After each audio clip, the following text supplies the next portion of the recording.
vous êtes donc adjudant chez les pompiers. Cette corporation qui est vénérée par Marc Notary, alors, chez qui je suis que chargé de la communication. Il m'a demandé de vous faire cette interview pour savoir un petit peu quelle était votre activité au sein du corps des pompiers. Alors moi je suis le directeur technique de l'Union départementale des sapeurs-pompiers du Var. Je suis en charge de la formation, des dispositifs de secours et de la communication. Et du coup Marc nous a demandé d'échanger sur les orphelins de sapeurs-pompiers, qui est une cause qu'il affectionne particulièrement et dont il s'investit chaque année pour eux. D'accord.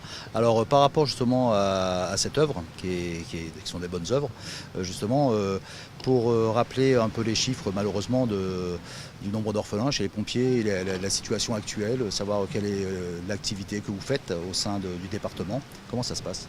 Donc en France, on a 1358 orphelins et dans le département du Var, on en a 30 que l'on accompagne au quotidien. Donc à savoir qu'en 2019, on en a eu 19 de plus, donc ça vient gonfler la liste des orphelins. Alors c'est voué quoi principalement, justement par rapport à l'État français, donc il n'y a pas que des incendies, c'est quoi ça peut être des accidents au feu, accidents de la route, sur des interventions, comment ça se passe justement Alors, dans le département du Var, on entend souvent parler du feu de forêt. Dans la région du Sud, souvent on entend parler du feu de forêt, mais pas que. Ça peut être un accident de la route, ça peut être un accident sur un feu d'appartement, ça peut être, tout est varié sur toutes les interventions. Voilà. Alors vous me disiez, donc Marc me disait que vous intervenez aussi dans la formation et vous intervenez au niveau des civils quelque part, vous faites de la formation. Alors c'est quoi, c'est la prévention ou c'est dans le cadre de bien particulier de diplôme? Alors on forme les gens au PSC1, prévention secours civique de niveau 1, qui permet de devenir ce qu'on appelle vulgairement le brevet de secourisme, pour les former en cas d'accident. Mais ça peut être également des sensibilisations, notamment par exemple au risque de noyade. On va sur les plages et on fait des actions de prévention sur les plages. Ça peut être les gestes qui sauvent, une formation de 2 heures très courte qui permet aux gens, suite aux attentats qu'il y a eu sur Paris, on a développé ces sensibilisations-là qui permettent aux gens d'être formés pour sauver des vies. C'est une aide psychologique aux victimes, ou c'est pour apprendre aux gens justement à être prêts en cas d'incident? C'est ça, c'est pour que les gens soient prêts en cas d'accident. Par exemple, bloquer une hémorragie, agir face à un arrêt cardio-respiratoire, des choses simples, avec des gestes simples, mais qui peuvent sauver des vies.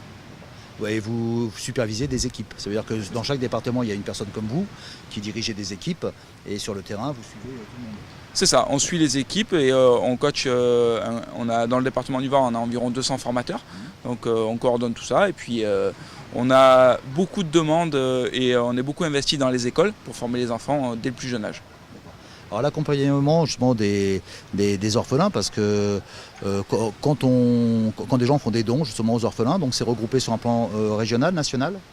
Alors, c'est au niveau national et en fait après c'est réparti en fonction des animations que les départements proposent. Par exemple, nous chaque année on accueille pendant 15 jours un groupe de 14 enfants orphelins pendant l'été, où on leur fait découvrir la région, les activités, etc., etc. Et qui peut œuvrer, comme le fait Marc Notary, qui peut œuvrer? Est-ce qu'un particulier peut faire un don, une donation personnelle aux orphelins, aux pompiers? Ouais, tout le monde peut faire un don, 5, 10, 15, 20 euros ou plus. Voilà, tout le monde peut faire un don. Il faut savoir qu'il y a un pourcentage qui est déductible des impôts également. Donc voilà, tout le monde peut donner. Donc il n'y a pas de minimum, c'est tout le monde peut donner. Alors à qui on s'adresse? On ne fait pas le 18 pour donner de l'argent, donc on s'adresse à qui au niveau de la communication, je vois? Non, vous pouvez aller directement sur notre site www.pompier-var.org et vous avez toutes les informations qui vous permettront de vous orienter vers la bonne personne. Dans chaque département, c'est le VAR qui change et on met donc à chaque fois le département dans lequel on est. Voilà, le 06, le 83, le 13, etc., etc. Alors comme on est en milieu d'été, je dirais, vous avez tout à l'heure dit des mots justes et je voudrais les entendre, c'est que le téléphone est souvent la cause d'accidents d'automobile, je dirais, parce qu'on l'utilise beaucoup en roulant. Si on l'utilisait, maintenant les gens sont quand même beaucoup plus raisonnables.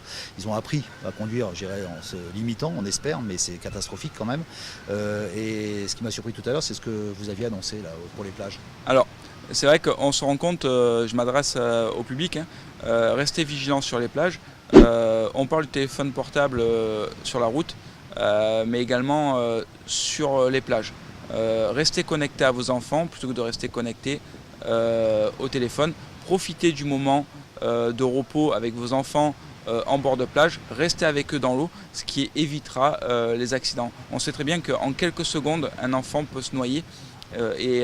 Pour éviter que les vacances tournent de la joie au drame, eh bien, restons tous vigilants.